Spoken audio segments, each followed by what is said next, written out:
Hello, Hornets. In this video, we're going to be taking a look at how we use the derivative for the arcsin in order to find our answer. So let's just remind ourselves what we have. We have dy dx, or d dx, of the arcsin of u. And we know that this is u prime over the square root of 1 minus u squared from the previous video. Well, notice that if I have u here and I need u prime and then u, then I have my best answer by simply taking the formula and putting the information in. For example, if I have the u equaling 2x, u prime has to be 2.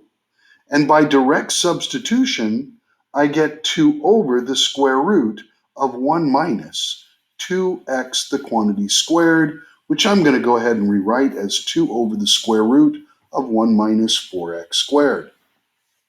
Now, I can do this a longer method. This is the easiest way. Now, if by chance you forget, you have to go through that entire sequence of steps.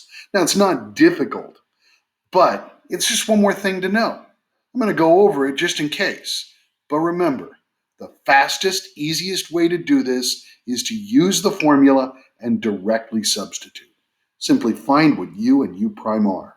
If you do that, your life is already easier than what I'm about to show you.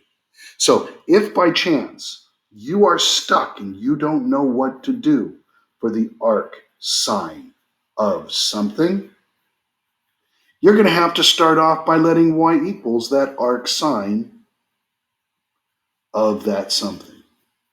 You are then going to have to move the sign over, leaving your 2x. This will allow you to take the derivative and use the reference triangle.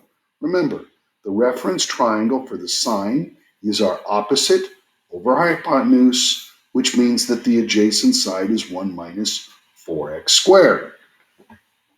Now we can take our derivative. Here we go. We get the cosine of y dy dx, just like we did before, but now it equals 2.